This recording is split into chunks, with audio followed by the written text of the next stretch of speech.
If it's Monday or Wednesday night, then it must be California Haunts Radio Night. Please take this time to gather some popcorn, hamburgers, hot dogs, maybe even dinner or whatever snacks you eat, and have a sit down in front of the TV, the computer, or even your cell phone and enjoy the show. If it's Monday or Wednesday night, then it must be California Haunts Radio Night. Please take this time to gather some popcorn, hamburgers, hot dogs, maybe even dinner or whatever snacks you eat, and have a sit down in front of the TV, the computer, or even your cell phone and enjoy the show. If it's Monday or Wednesday night, then it must be California Haunts Radio Night. Please take this time to gather some popcorn, hamburgers, hot dogs, maybe even dinner or whatever snacks you eat, and have a sit down in front of the TV, the computer, or even your cell phone and enjoy the show. If it's Monday or Wednesday night, then it must be California Haunts Radio Night. Please take this time to gather some popcorn, hamburgers, hot dogs, maybe even dinner or whatever snacks you eat, and have a sit down in front of the TV, the computer, or even your cell phone and enjoy the show. If it's Monday or Wednesday night, then it must be California Haunts Radio Night. Please take this time to gather some popcorn, hamburgers, hot dogs, maybe even dinner or whatever snacks you eat, and have a sit down in front of the TV, the computer, or even your cell phone and enjoy the show.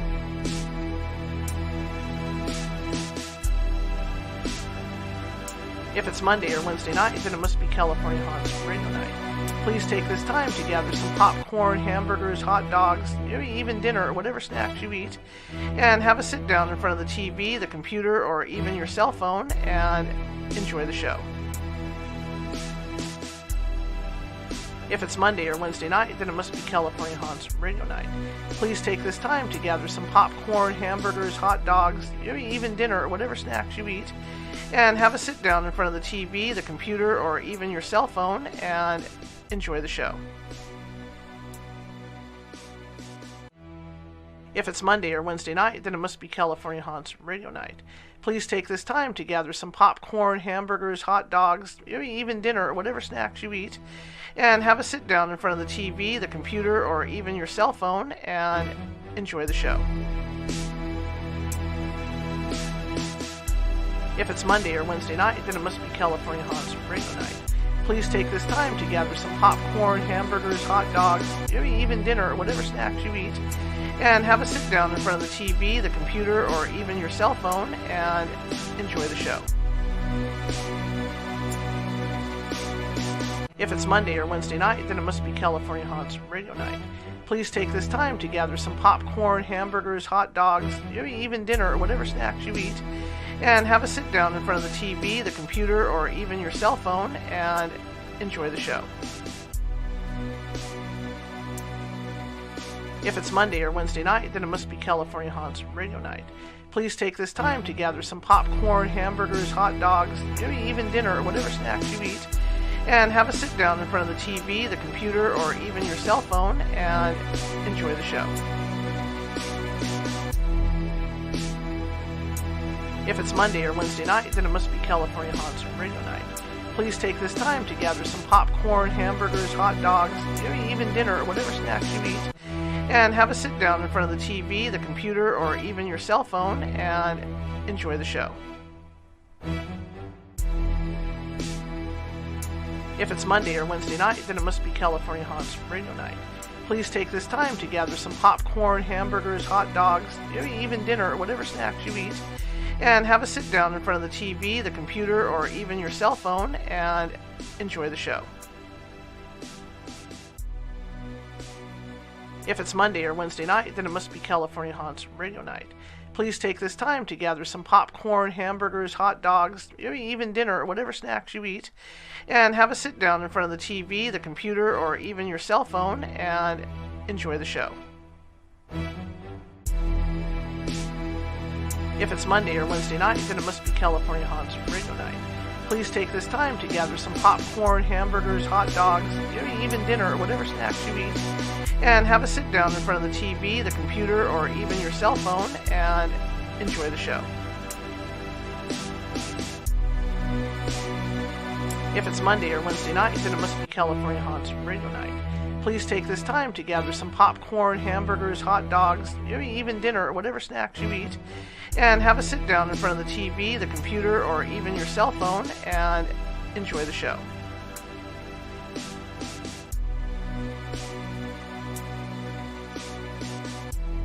If it's Monday or Wednesday night, then it must be California Haunts Radio Night. Please take this time to gather some popcorn, hamburgers, hot dogs, maybe even dinner or whatever snacks you eat, and have a sit down in front of the TV, the computer, or even your cell phone and enjoy the show.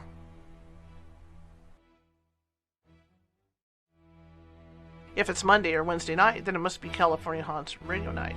Please take this time to gather some popcorn, hamburgers, hot dogs, maybe even dinner or whatever snacks you eat, and have a sit down in front of the TV, the computer, or even your cell phone and enjoy the show.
Hey, welcome to tonight's show. My name is Charlotte. I'm your host. It's been an interesting day to say the least, but I'm glad I was able to do this, and I'm glad to see you guys here, because you guys are what matters, rather. I am the owner and operator of California Haunts Paranormal Investigation Team from Sacramento, California. We have 35 members up and down the state of California, Oregon, Washington, and Hawaii. Anyway, I'm glad you're all here. We've got a great guest tonight, and I'm going to be your host, of course. I forgot that part. Let me turn this. Okay, there we go. We got a great guest tonight, Dr. Dan Friedman. Dr. Dan Friedman and his father wrote a book about Jack the Ripper, and doing their research, they found out some surprising things, and they've come up with a suspect that you just don't normally expect. So it's going to be interesting to see what he has to say. Let me dial in, because I got to call him. He lives in New York, so let me dial in for dollars today. So it starts. Hello,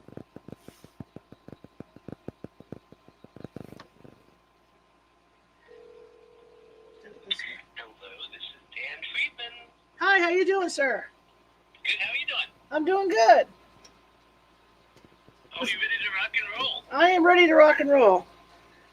Great Caesar's ghost. That's exactly what it means. That's why I'm like that. Exactly. Well, tell me a little bit about yourself, sir, and how you got interested in doing this research on this book. I'll tell you a little bit about myself. I am a pediatrician practicing in Long Island, New York.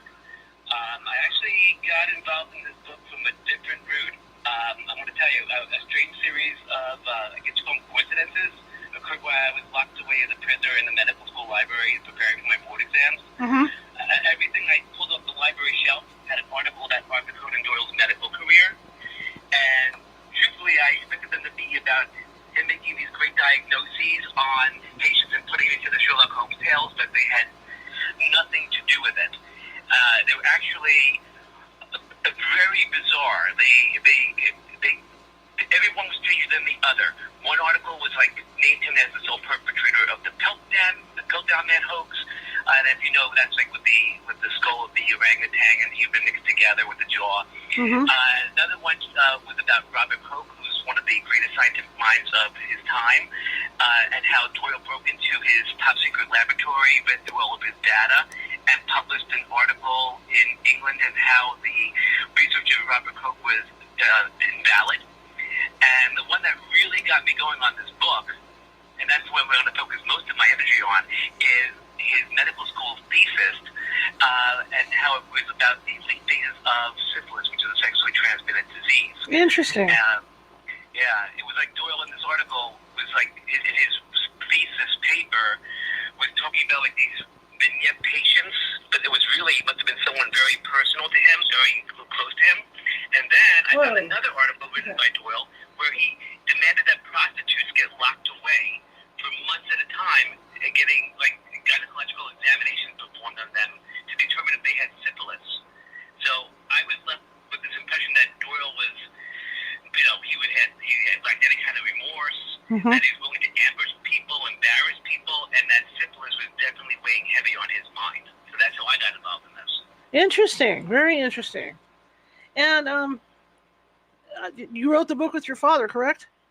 That's correct, yes. My dad loved Sherlock Holmes as a kid, and he got interested in Sherlock Holmes from the comic books, from the classic Illustrated. When I told him I thought something was really wrong, or killed it with Conan Doyle's personality, he's like, I'm not surprised. He had a very interesting life, and he knew a lot about the early childhood of this kid who was a boxer and a whaler, all from the classic Illustrated from the back of the magazine. And we decided to do some investigative research into what was Doyle doing up until he was 30 years old.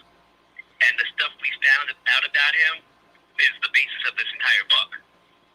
And what did you find out?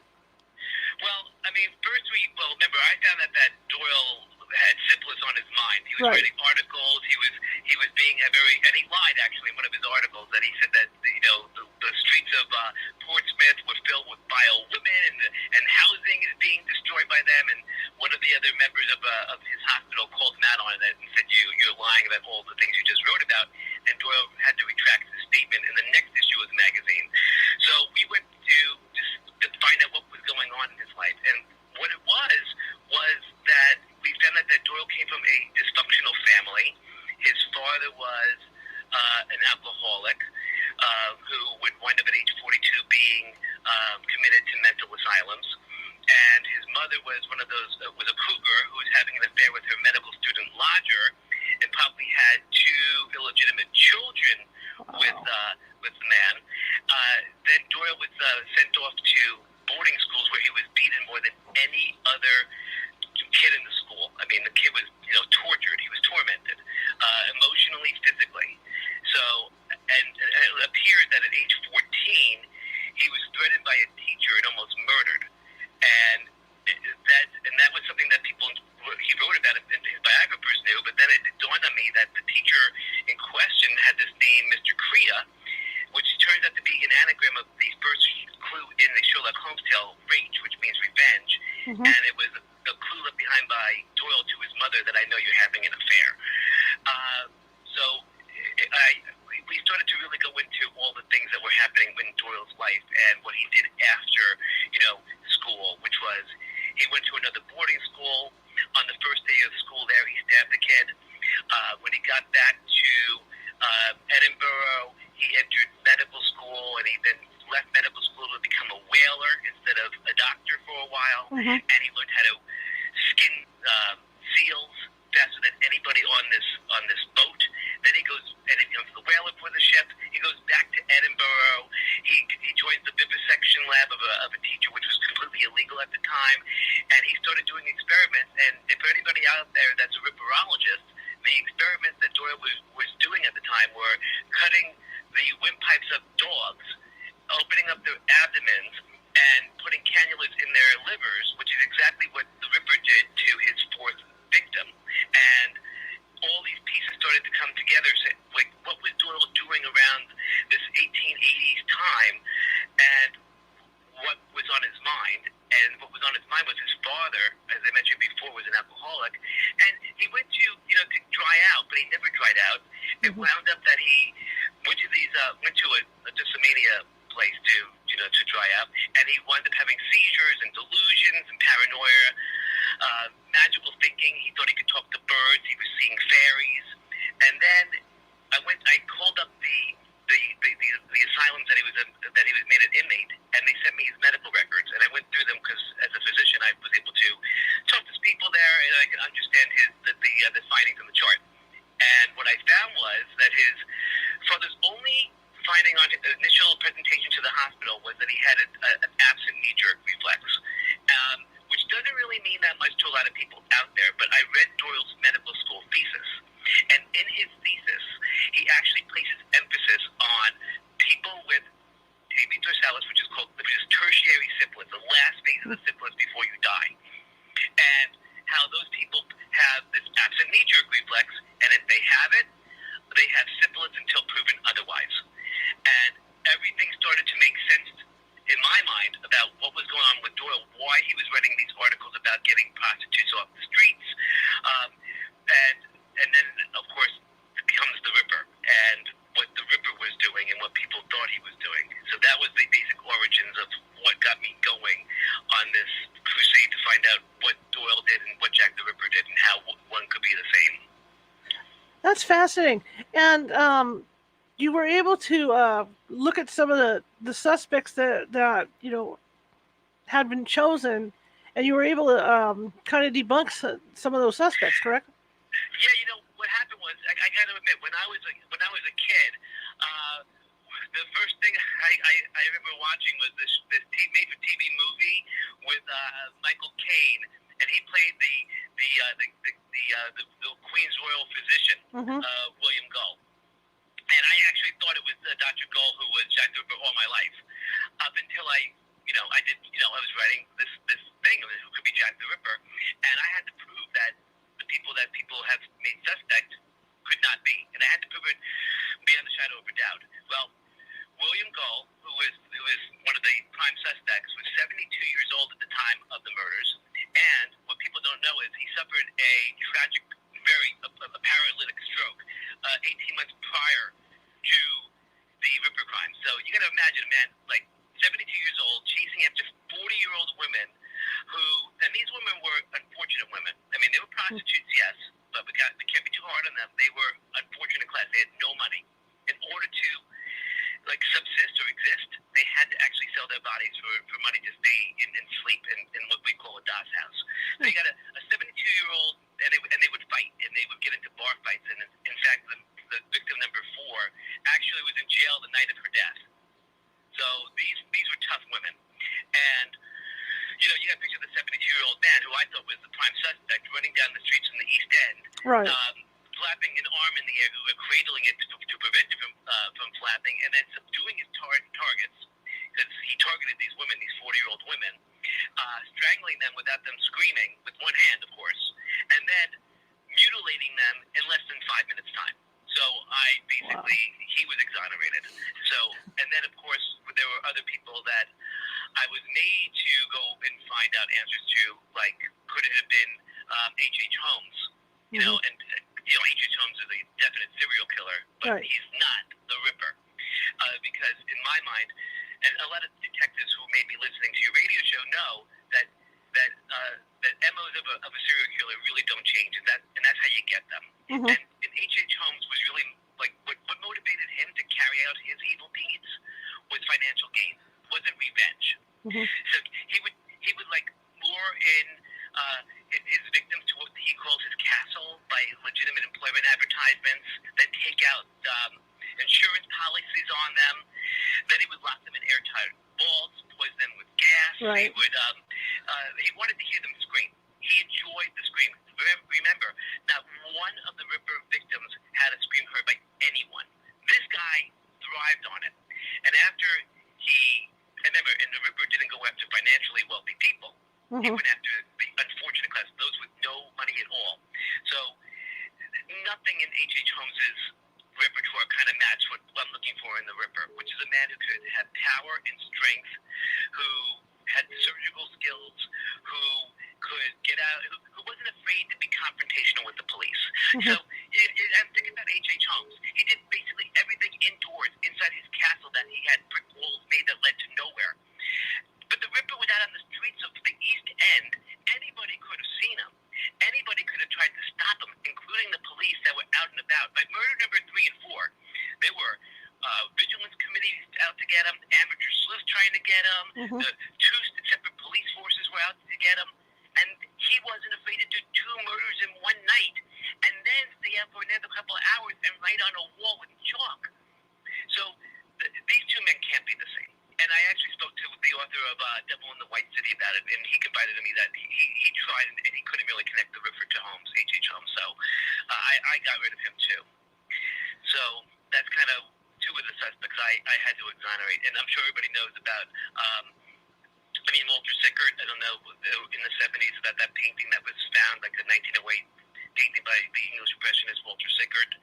That it's called "What Shall We Do to Pay the Rent," and it purportedly showed the Ripper lamenting and crying over the bed of a victim he just killed. One of the noted thriller writers, who's great, Patricia Cromwell, was so impressed by this theory that she actually bought that picture and then tried to study the fragments of DNA on it. And then she tried to also connect this paper called Piri paper to Sickert, and show that the Ripper used Piri paper, and Walter Sickert did too. And of course, I'm looking after one person in particular, which is Arthur Conan Doyle. And my publisher said, if you can't show me that Arthur Conan Doyle had Piri paper, and I don't want no empty theories here because, Walter Sickert's an artist, and Arthur Conan Doyle's family were great artists. I don't want that. He wanted, definite proof. And I found it almost, believe it or not, immediately. I read through a textbook of Doyle's favorite teacher in pathology, William Rutherford. Doyle actually modeled Professor Challenger after him. And this is the person that he actually did vivisection work with. And Rutherford's textbook states that you must use the smooth but not too highly glazed antique silk paper made by Piri and Son. So Doyle was his student. Doyle worked in the vivisection lab with them. Doyle had to have been using that paper. That was my connection. No empty theory that Doyle had Piri paper. No ifs, ands, no buts. Interesting. And I know I read some of your book, and didn't Doyle take people on or go on tours of the areas where the murders had happened? Oh, and actually that's the basis of my book. Okay. That I based it on a very not well-known tour that Doyle went on in 1905. He actually toured the Jack the Ripper sites with what we call his murder club, people that were students of criminology, and he went with Gordon Brown, who was actually he did autopsy on murder victim number 4. And I thought it would be a great idea to, instead of having Gordon Brown be the tour guide, have Doyle become the tour guide in my book, so we could really present evidence, go over the facts, explore every single crime scene, to put the pieces together, show how things fit. And what I want to tell you is, what the amazing thing is that the Ripper is like Doyle. When you read Sherlock Holmes, you're looking for clues, right? Right. You're not just reading the story to find out who killed someone without trying to find the clues. All murder sites were like, there were Easter eggs planted at every one of these murder sites. Everything was done with a purpose. I'm going to start with 2 of the victims had thimbles that were planted next to them. That may not seem very important, but we have to remember that the Ripper did things for revenge. He was doing it for an act of revenge, and he wanted people to know it. Remember, the people didn't know what his motive was, even today. And I'm going to tell you what we got here. Okay. The thimbles. Do you remember Peter Pan? Yes. Peter gives Wendy an acorn. Right. As a kiss, and then Wendy gives Peter Pan a thimble. That represents a kiss or fidelity. That the Ripper, the murder site, and these are all in the inquest, so if anybody wants to verify, you can read all the inquest reports in the newspapers. Handkerchiefs were present at handkerchiefs not belonging to the victims were present at every single scene. And handkerchiefs may not sound important to anybody. Yes, it's a handkerchief. Maybe you used it to wipe his knife off. No. Handkerchiefs were left because if one remembers, this is the time where symbols were left. Baudelaire, Mallarmé, they left symbols. They spoke about symbols. Well, if one remembers Shakespeare in Othello, the evil Iago uses handkerchiefs to manipulate the feelings that Othello has for Desdemona, and it becomes a symbol of her infidelity. And we have, of course, the Ripper took the rings, which is a symbol of love and eternal love, off the victim's fingers. So, again, 3 things that all relate to infidelity were found at the scenes. So forget about coins and all these things that people thought were black magic rituals. No, the reason behind it was they were meant to imply something, and it was done by a genius, someone who really had a knowledge of the bard.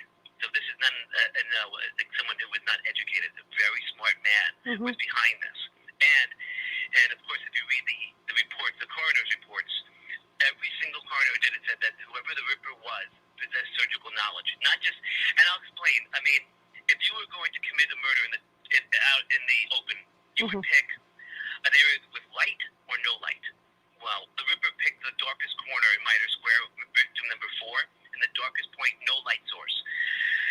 And he was able to do an abdominal mutilation on her, but he avoided going down her navel. He actually made a flap purposely around her navel, which all surgeons do in the OR. Right. So if you were just a homicidal maniac or a butcher or something, you're just going to slice right down the middle. But the Ripper didn't do that. He purposely avoided the navel, doing a real surgical incision. Murder number 2, which was done in the backyard of someone's house, he actually avoided a pelvic incision. So this is someone who has midwifery skills, or what we call gynecology skills, OBGYN skills. And he avoided the cervix. And the coroner said that was, whoever did this did it with one sweep of the knife and knew exactly how to avoid cutting her cervix. Well, just so the audience knows, Arthur Conan Doyle, when he graduated medical school, he put up a plaque. He advertised his midwifery skills. He did not advertise himself as a doctor. He wanted to do midwifery or GYN. So he had those skills prior to the murders of 1888. So these are the things that he did at the murder sites. But the one that is not known to anybody, well, people know that the Ripper had to have been a Mason. And I'm going to give a little bit of a disclaimer here. The Freemasons are a fraternity that is an organization that is for community service, for helping people. They're at all the events. I mean, they're a wonderful organization. Sometimes you get a rogue member. Even the police force will have a rogue member. Physicians have rogue members in them. I mean, there's some doctors who've gone to jail for, killing patients. I mean, it's a known fact. Any profession, you can get a rogue. So I'm not saying that the Freemasons were out to kill people. They were not. They had one member who did. And one of the clues left by the Ripper after 2 murders in one day was writing on a wall where he used the word Jews, J-U-W-E-S, which implies that he's talking about a ritual that back in the 1880s, anybody who joined the Freemasons would have to do. So I figured out, and so did everybody else, that the Ripper had to have been a Freemason. And of course, before the murders were committed, Arthur Conan Doyle in 1887 decided to join the Freemasons. Oh. Not only did he join the Freemasons, he rose to 3rd-degree Master Mason in literally 2 months. So he learned all the rituals, everything. He had it memorized, and he had to do a play. He had to reenact the death of the Master Mason of King Solomon, whose name is Hiram Abiff. And what happens is Hiram Abiff is like the possessor of the secret word. And if you know the secret word, that made you the Master Mason. And these 3 ruffians, they call them, Jubilo, and Jubilum, decided to kill him, to get that word or kill him. And he refused. And the first attack by Jubila was to hit Hiram Abiff across the neck. And then the second attack by Jubilo, I believe, was to rip open the abdomen and place the intestines over the left shoulder and put the left hand on the left breast. And the third attack by Jubilum was a head, with a gash to the head, and it smashed him over the head. So I'm going to go through this because this is the best thing I did in my research to figure out the Masonic connection. Absolutely, go ahead. And that is that at murder number 1, so for the Ripperologists out who are listening, you all know that murder number 1 was the neck, the throat was slashed open, and that the abdomen was cut open. But if you do remember, that's not what they saw at the crime scene. No observer saw all that, and no police saw it. All they saw was a neck wound, because the Ripper, in less than 5 or 7 minutes, put back on her dress, put all the straps back on, the stays back on, the bodices on. She was fully dressed. No one knew that she had abdominal incisions till she was in the autopsy room in the morgue. So the only thing you saw was the neck wound, which is the first penal sign that Doyle had to learn when he was a Freemason, which is a wound to Hiram Elizabeth's neck. The second murder, that of Anne Chapman, was was found with her left hand on her left breast and her intestines still attached but thrown over her left shoulder. And that is what is known as the second penal sign of that play that Doyle had to reenact.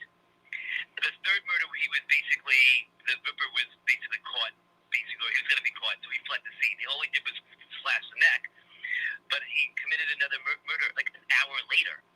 And on that murder, unlike all the other he performed, there were facial incisions carefully done on the victim. And if you remember, Jubilee killed Hiram Abeth by smashing him against the face. So it's penal sign 1, 2, and 3 in order performed by the Ripper, and that's the Masonic connection. It's not just that word on the Goulston Street model dwelling homes.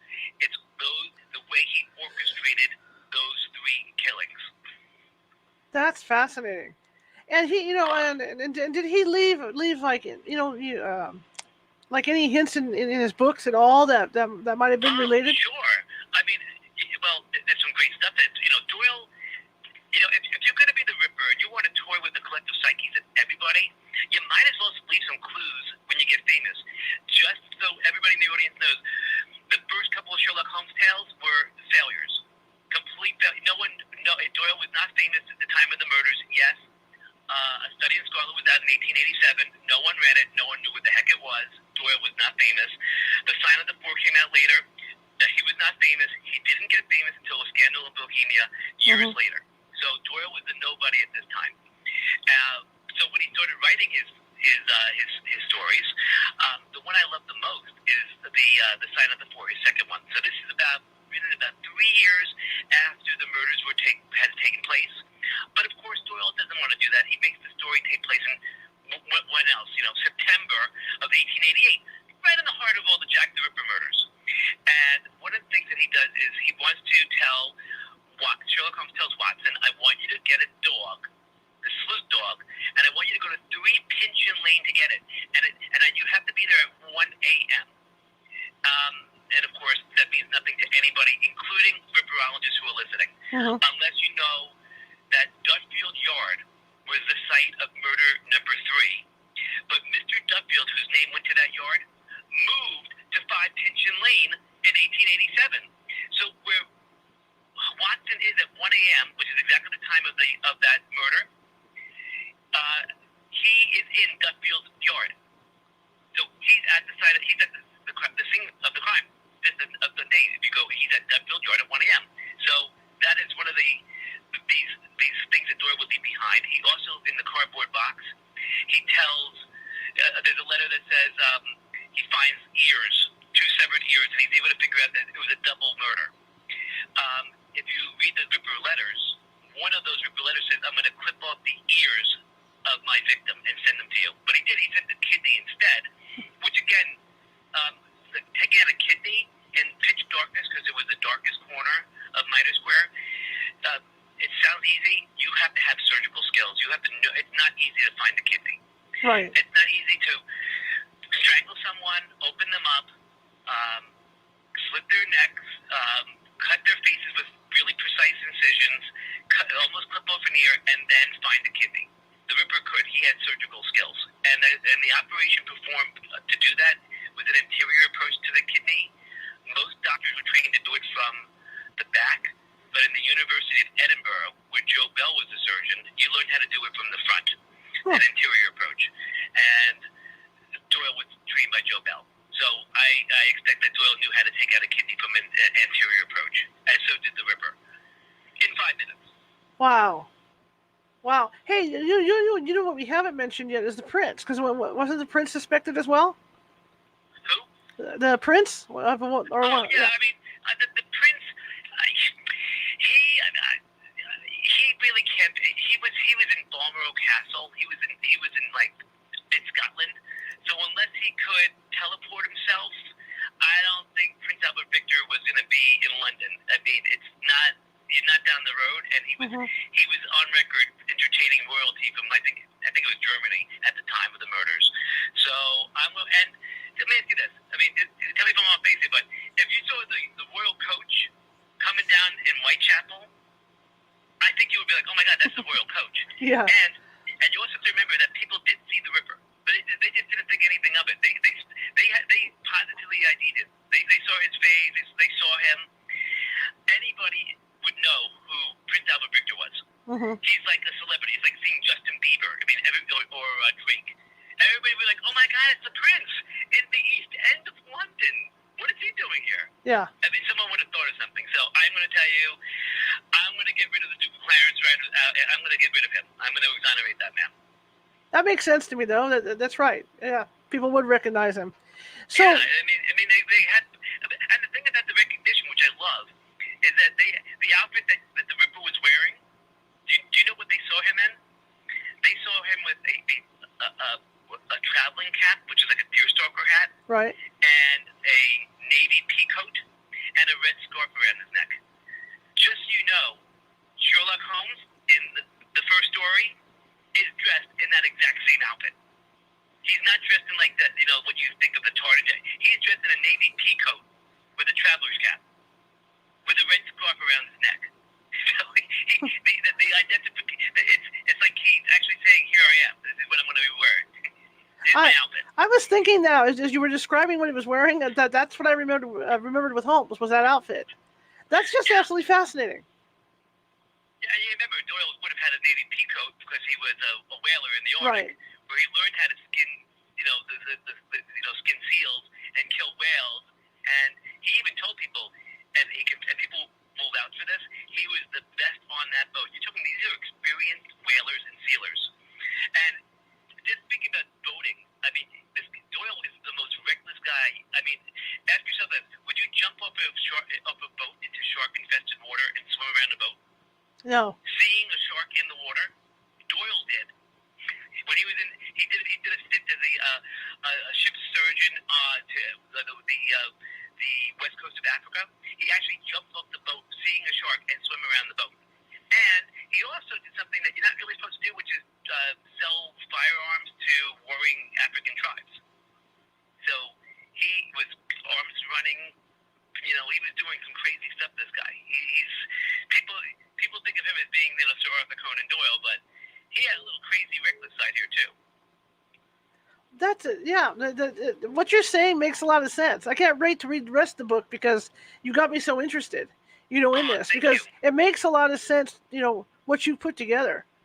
Were you I really appreciate that. Were you astounded? I mean, I don't want to use the word astounded, but I mean, was it kind of shocking when you started to realize all this? You got to remember that I love Sherlock Holmes. Mm-hmm. I fell in love with Sherlock Holmes when I watched, young Sherlock Holmes as a kid. I also appreciate Arthur Conan Doyle being a medical student.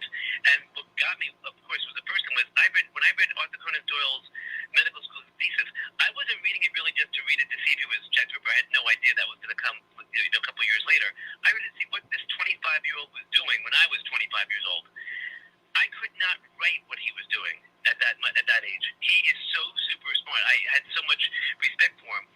And just, when I read his thesis, one thing that really got me again, because remember, my whole connection is that Doyle's father, I believe, had syphilis, and I think Doyle himself thought he had syphilis. Right. And he thought his father gave it to him, which doesn't sound quite right, but, you think we know about syphilis being, mothers can give it to their kids, but the father can't. But back in the day, they learned Lamarckian inheritance, that the father gave it to the son who gave it to his son. And as a matter of fact, Doyle wrote a book, The Third Generation, where he talks about the grandfather being the seedy guy who had syphilis, and he gave it to this noble guy who had to kill himself because he doesn't want to get married and ruin a girl's life. So it is those three generations of syphilis. He actually wrote about this.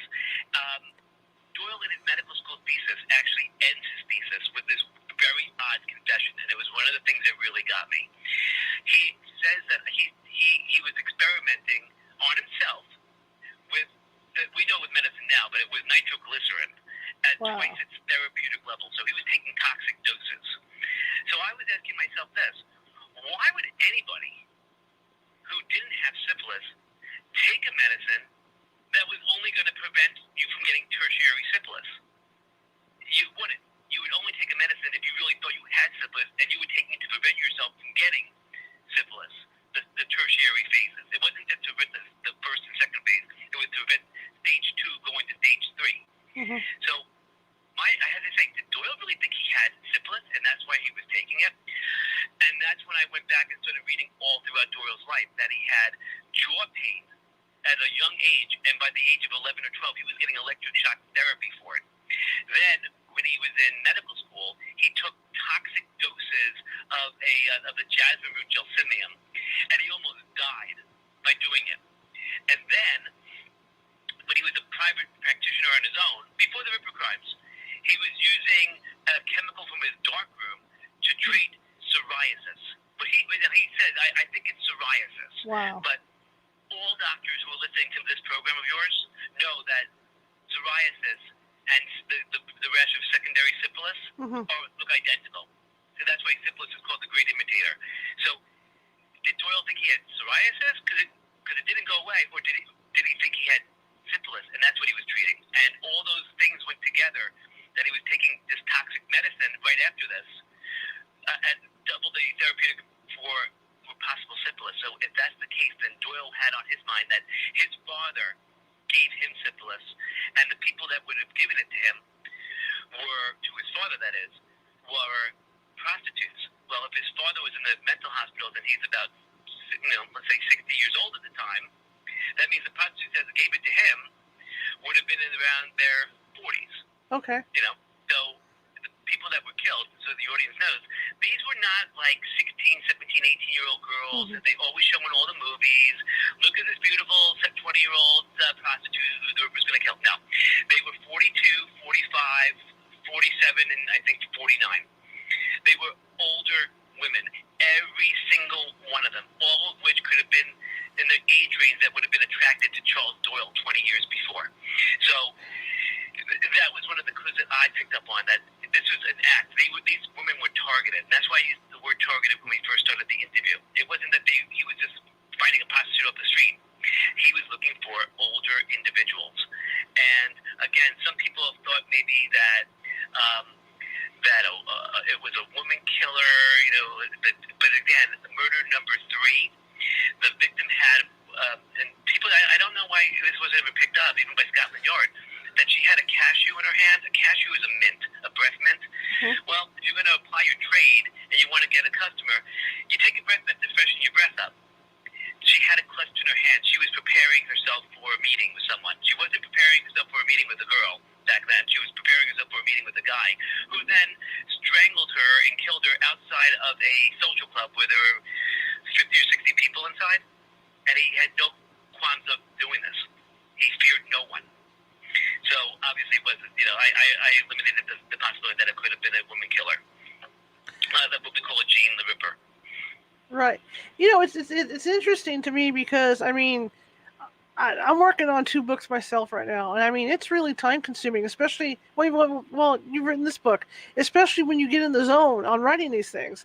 So it amazes me with the amount of stuff that he wrote, that he even had the time to go out and do this. Well, remember, at this time in his life, he was not the famous Arthur Conan Doyle that you know. He was a struggling private practitioner trying to get himself patients. He had none. He actually said that he had 2 rooms, a waiting room and a consultation room that served as a waiting room, because he had no patients. That's why he tried to go into ophthalmology to become an ophthalmologist, but that failed too. And he actually abandoned his dreams of becoming a doctor right after he became famous with the scandal of Bohemia. So he wasn't like writing. He was trying to get his practice going at the time. And he had, as I mentioned, the failed Sherlock Holmes first story, A Study in Scarlet. So he wasn't going anywhere at this time in his life. And like you said, whoever did this was highly intelligent, to be able to do all that stuff in the dark. So it makes a lot of sense that it was him. Right. And let me explain the dark. One thing I wanted to tell the readers, that's one of the things I actually purposely chose to investigate, was how Jack the Ripper, I'm not saying Doyle here, how Jack the Ripper was able to commit his murders in pitch darkness with surgically precise incisions being done.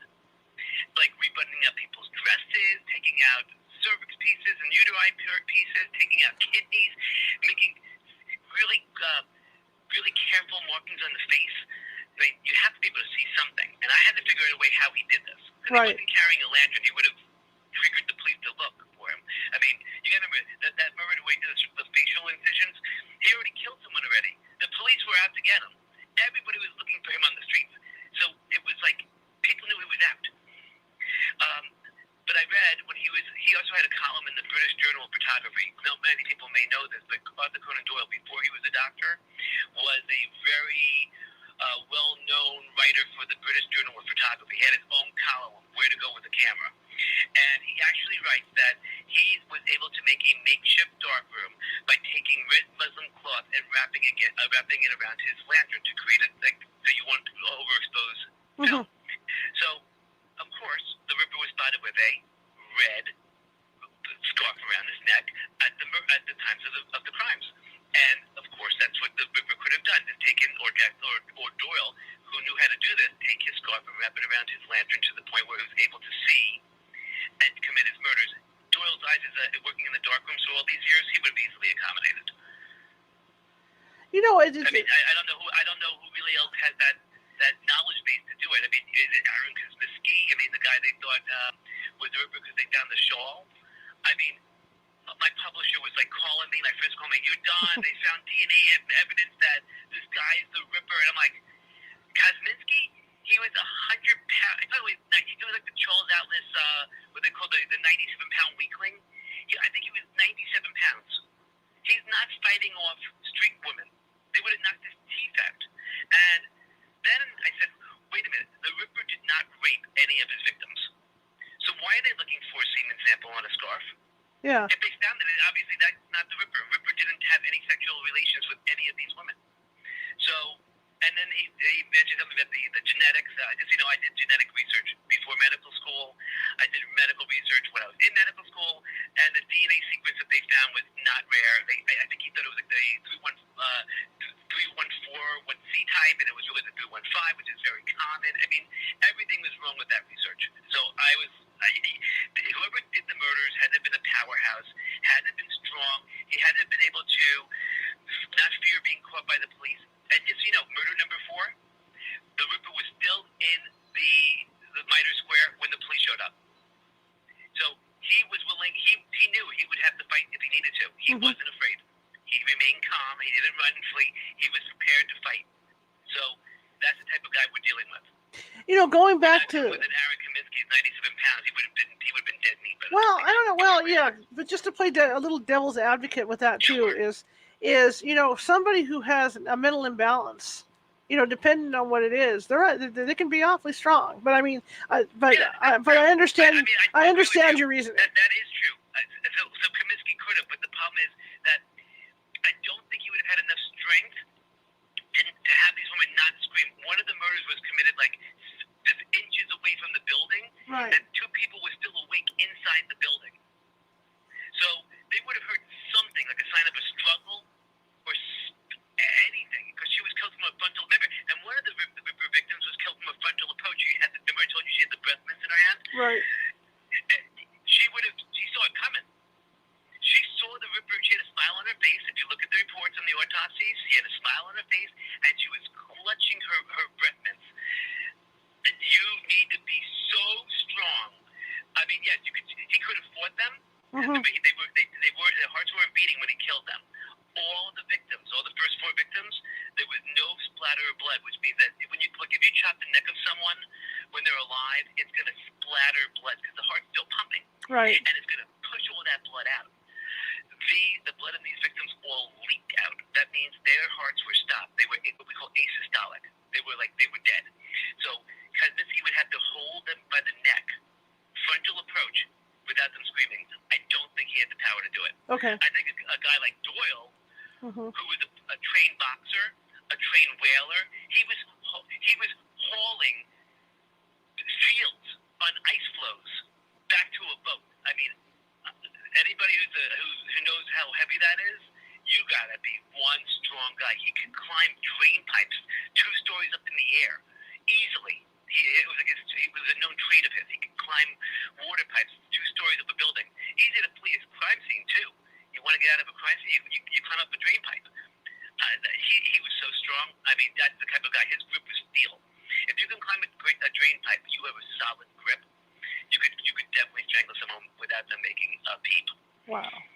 Absolutely.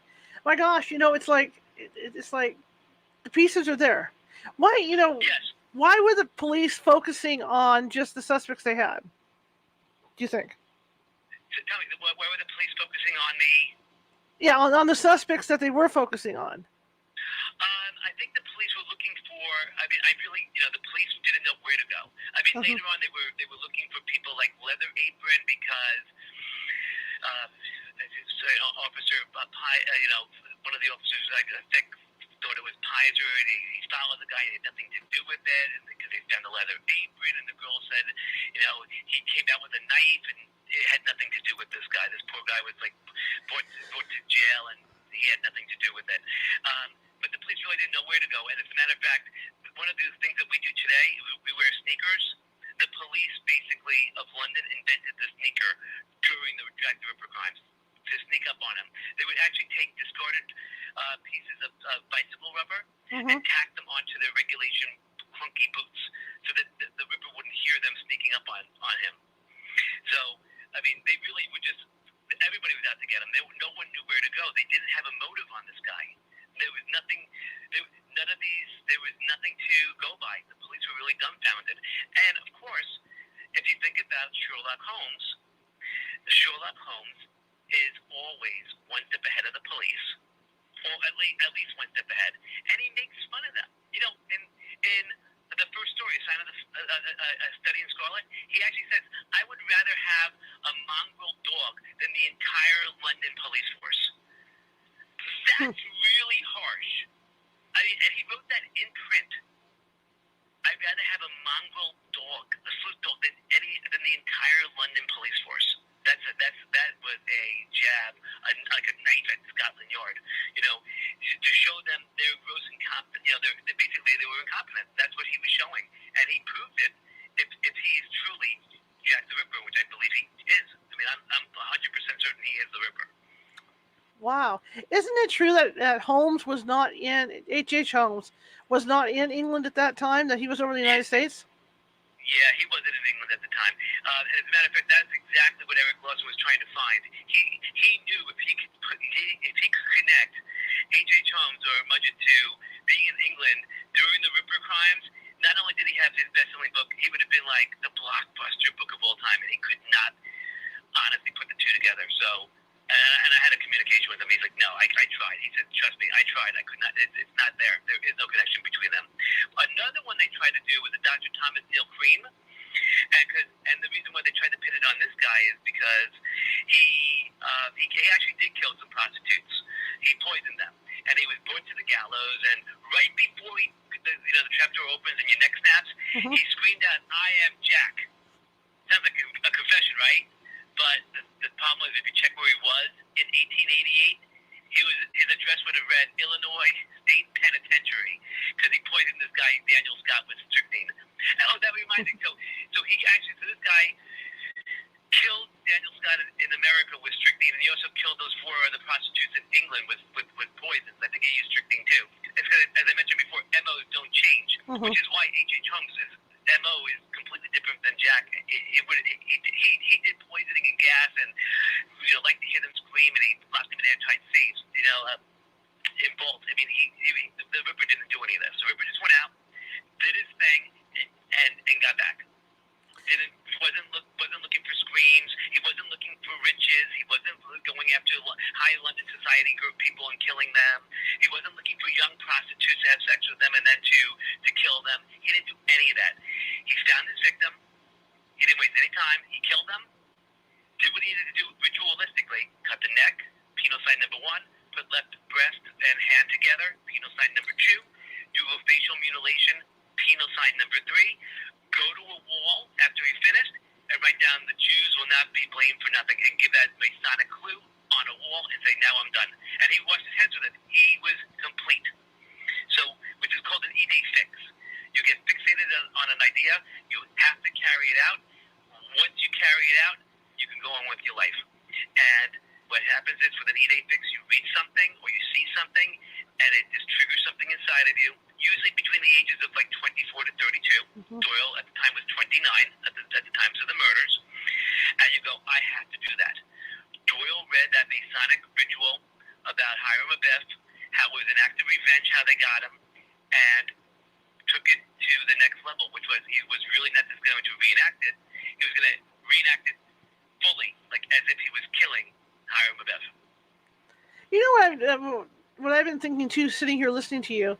Is there any chance, because, like you say, these things happen so quickly and it was so quiet, that maybe he hadn't had contact with these ladies before, that he had, purchased sex from them before?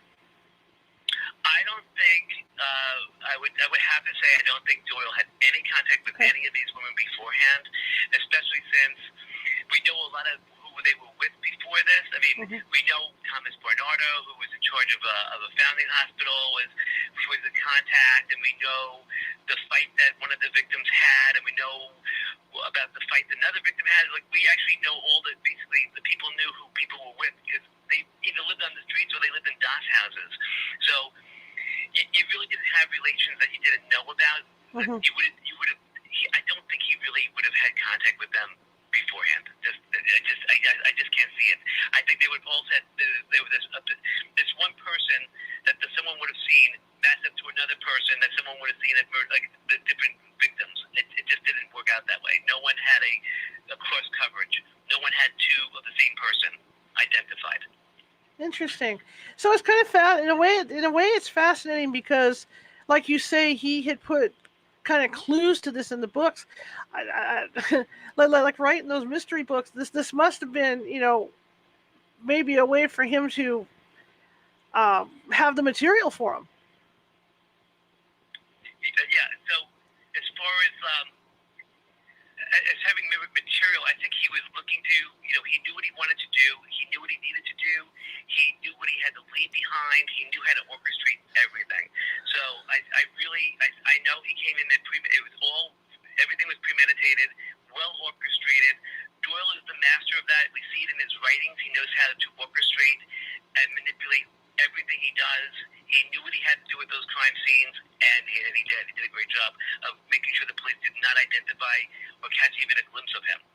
He was just always one step ahead, just like Sherlock Holmes. He's just always a step ahead. Absolutely. And he must have been, like you say, premeditated. He must have been out at night seeing where these women would hang out, knowing their habits. Right, and the fact is that Arthur Conan Doyle, when he was about 16, it's funny. He actually makes sure that his fans never put two and two together. He's like, I was never on Baker Street in my entire life. He actually went to Madame Tussauds back when he was like 16, which was located on Baker Street at the time.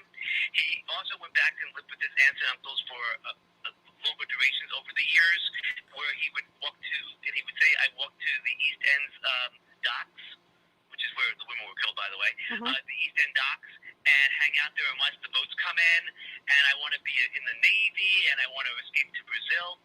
He knew the East End like the Doyle walked, no exaggeration, 32 miles a day at times. He had incredible stamina. In fact, when he was in medical school, he walked about 35 miles on the island of Iran to Broderick and to the other city on the island of Iran and back.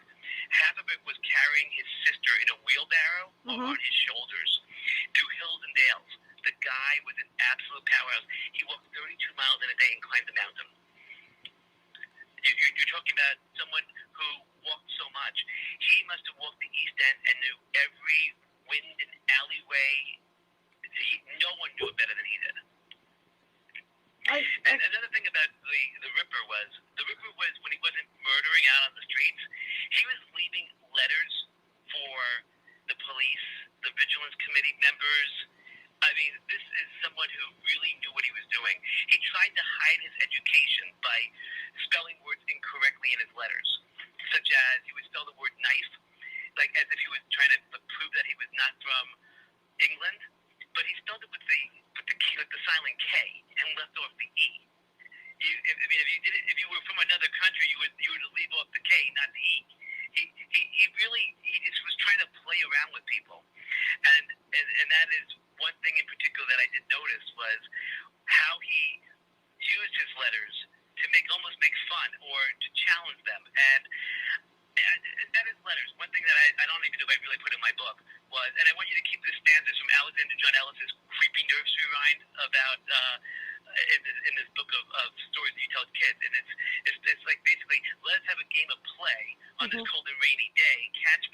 me if you can, Jackie cried, and off we ran.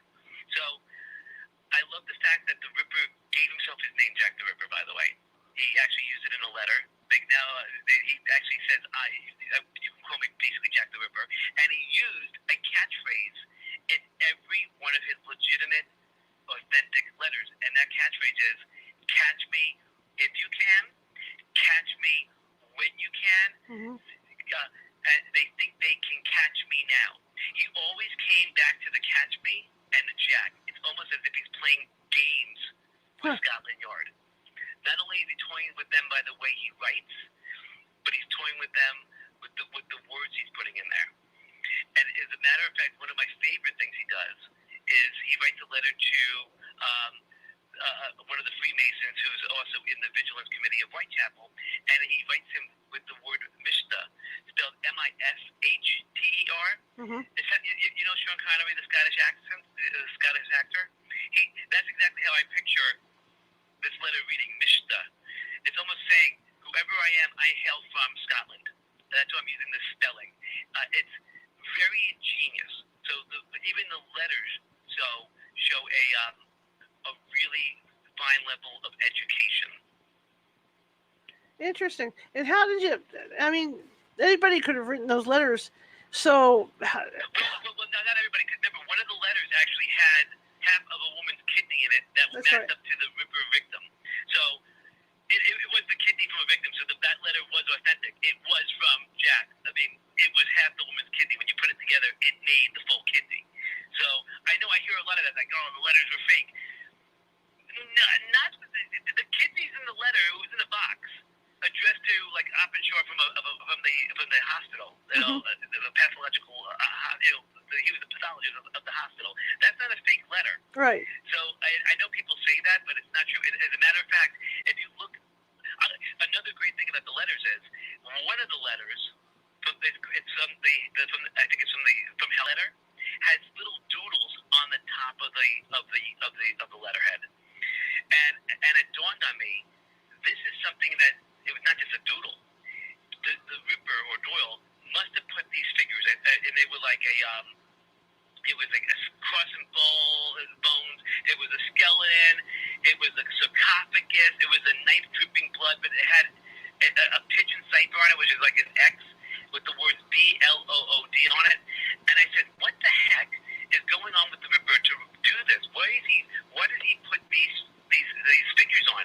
Mm-hmm. And when you read through Doyle's, and I happen to have a picture of me holding Doyle's Mason book. I went to the Chicago Library and I'm actually reading Doyle's Mason book. If you look at the pictures inside that book that are used to illustrate the chapters, you'll find a cross and bones, you'll find knives, you will find a sarcophagus, a skeleton, and a pigeon cipher. So it's actually the picture that you will find inside a Masonic book. Oh, wow. They weren't just random. It wasn't just a random doodle. Right. God, that's fascinating. That is absolutely fascinating. And how long did it take you to do all the research for this book? Well, I mean, 3 years was me just saying, oh my God, Doyle is like really, he's bizarre. I mean, it was like just not thinking anything about the Ripper. So the first 3 years was me just reading about Doyle himself, more the older Doyle. And then all of a sudden when I tried to figure out what he was doing in his early childhood, and I tried to trace him to the future, and I found this lack of information, everything I could find, from the time he was born up until the time he was 27, it was easy to find all the information. From 27 to 29, right before the Ripper killings, there was really no information about him, and that's what I had to find keys that would open those closed doors, and that's what I was looking for, and I found them, and that was the basis of the book too. So, I mean, it was all about that one time frame was looking for Doyle, and that took me 7 years of research. Wow. I mean, I really had to read every document, everything I get my hands on, contact Scotland Yard, and tell them actually, one of the things I actually mentioned to Scotland Yard, and it's funny because they will tell you this is true now on the website, but when I first did it, it wasn't, that 100 years after the Ripper crimes, the letters, this said the letters were mailed back to Scotland Yard. I wrote them back and said, no, only one letter would have been stolen. It would have been the Dear Boss letter. And they wrote me back, no, they were all stolen. I said, no, only one letter could have been stolen. It would have had to have been the Dear Boss. And the guy wrote me back from Scotland Yard saying, yes, it was the Dear Boss letter, but how did you know that? And I said, because Doyle actually analyzed that letter in the Scotland Yard's Black Museums in, I believe, like 1891 or 2. And he actually writes about it, and he actually wrote an article on how Sherlock Holmes would have tracked down the Ripper. And he actually tells you, to my opinion, he tells you, look for me. He says, whoever wrote this letter, the Dear Boss letter, that was stolen and came back 100 years later, wrote it on with red ink in a clerkly hand and on high-quality paper. Remember, we talked about that period paper before, right, that Doyle was mandated to use. And had to have hailed from America or known or had spent time there. Doyle's writing before the Sherlock Holmes stories, he had something called the American's Tale, where he wrote in pure American vernacular of the Wild West. That man read everything there was from America. He knew the language code. He actually writes later that the letter had these Americanisms in it, like boss, like Dear Boss is an Americanism. Doyle actually called his employer, his letters, Dear Boss, or the boss. Doyle used that Dutch, which became an English word for America, in his own letters back in the 1870s to 1880s. So he was actually using those words that he's telling you. If you use those words, we're looking for a guy like this. So and then he says he has to be well phrased with English. He would be smart, and then he tells his son that he would have to have been a midwife. And as I mentioned before, Doyle promoted himself as a midwife. So he's really just telling you this guy was no toiler to the art of writing, and here's a man who makes a living from writing. It goes basically giving you all the clues, and you have to kind of pick up on those clues. Was it really hard trying to locate trying to locate some of these old papers? I mean, with the internet, thank God, it made it very easy. I mean, as I mentioned, I would call up the mental asylums to get the charts of Charles Doyle. I would send emails to the University of Edinburgh, to Doyle's school, Stonyhurst College. David Knight was so generous to send me a bunch of his information. Of course, I couldn't believe it when I saw this at first, because his ledgers from his teachers use the word Doyle is scatterbrained, slovenly, quarrelsome, dirty habits. I mean, I couldn't believe this was Doyle. Like, and it was all over. Then I read in his own thing that when he wanted to graduate from the school, they said, Doyle, you may become a civil engineer, but you'll never be civil. I'm thinking, oh my God, the guy's graduating. You just emotionally beat him up again. And he also says he was beaten, and people vouched to this, his classmates. He was beaten at his school more than any other student. So here's a guy whose mother's having an affair, his father's an alcoholic, losing his job. He has one, maybe two illegitimate siblings. He's being beaten up in school. He has no money. His parents are poor, and everybody at his school has money. He made it to school because of his uncle gave money towards his education and a scholarship that he won. And goes on to, later on to, everywhere he goes, he starts to pick fights. He goes to another school in Dunkirk, Austria. First day there, he stabs a kid. He goes first day on a boat to be a ship surgeon. He beats up the ship steward, blackens the guy's eye.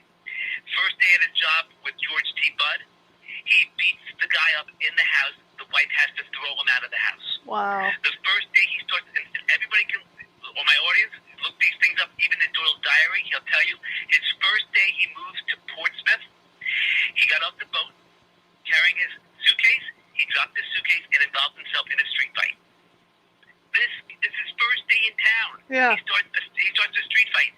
He goes back home to spend Easter with his mother, walks into the house. He beats up the mother's boyfriend, Waller, who he knows for years. The guy was basically incapacitated for 3 weeks, and the guy he fought said, I'm not fighting you, and Doyle beat him up to like an inch of his life. I mean, this is a person who was, to say the least, temperamental, and has a lot of pent-up anger, and especially if you think that you're dying because your father gave you syphilis, I don't even. I mean, I do. I know where it can bring you. It can bring you to a very dark side until you make peace with it. And I guess the only way he could was to get this ritual out of his head and say, "I revenged my father. I did it." Wow. Hey, thank you so much. This hour just blew by. I learned so much. I appreciate it. I really appreciate you having me on your program. Why? I really enjoyed talking about my book with you, The Strange Case of Dr. Doyle, and to bring up points that I don't think I've ever had an interview where I brought up so many different parts of my book to the audience. Well, thank you. I just let you in on all the secrets. Thank you. And where can people find you? Well, I do have I have a Facebook page where it's The Strange Case of Dr. Doyle, and my book can be found on Amazon. The paperback edition is I rewrote it. The paperback is my original work with some added pictures. It's the book that I love. That's the one I would go for. And if not, my publisher, it's Square One Publishing. They can sell you the book, and if you want, I will be very happy to send an autographed copy with maybe a little doodle inside for you. And I always write a little quote. Once you eliminate the impossible, whatever remains, no matter how improbable, must be the truth. And my father always has his little quote. And it's a book from Sherlock Holmes. When a doctor does go wrong, he is the first of criminals. He has the nerve and knowledge. So I think these quotes are very appropriate for what we're doing here. When a doctor does go wrong, he is the first of criminals. He has nerve and he has knowledge with his, really, Arthur Conan Doyle, a.k.a. Jack the Ripper. And what the impossible things are, we've eliminated all the things that make it impossible. And what remains in our book is the truth. That is awesome. Thank you so much. I really appreciate it. You have a good rest of the evening, but thank you so much for being on. My pleasure. Thank you again. All right. Bye-bye. Bye-bye. That was pretty cool. I learned a lot, and I mean a lot. Anyway, guys, you see the donate button at the bottom? Donate to PayPal me at California Haunts if you like the show, so we can keep it around and keep it rolling, as my dad would say. To keep this thing funded and keep us going, so we can get more guests like this gentleman. Also, like I said the other night, our numbers are up. They're rising and rising and rising every month. As far as people watching the show. And if you guys go over to the YouTube channel, which is California Haunts on YouTube, you have to type it in to get there. But YouTube California Haunts. Go out there and become a subscriber. Okay, click to become a subscriber, so we can keep adding to our subscribers. This will go out after I get off the air here. This is going to go out as a podcast too, so we're going to hit Apple Podcasts, Google Podcasts, and a few other podcasts that are out there. But I just want to thank everybody for coming. And I've had a kind of difficult day, so I'm kind of here, not here, But tomorrow night, things are changing tomorrow night. Tomorrow night, I'm going to be in the hot seat for a show. Okay, I'm going to be a guest, and I'm going to put the link up on my Facebook page, and I'll try and get the link up elsewhere. But Joey Medea, who was on the show a couple months ago, invited me to be a guest on his show. So I'm going to be talking about the paranormal in general and my team and how the stuff we've encountered and the techniques we use when we're out ghost hunting. So you guys might be interested in that. Okay. Coming up Monday, we're going to be talking about NDEs again.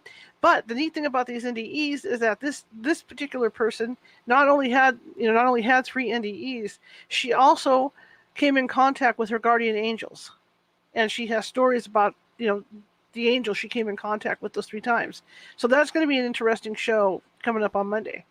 In the meantime, you guys have a good good evening. I'll see some of you tomorrow when I'm on Joey's show.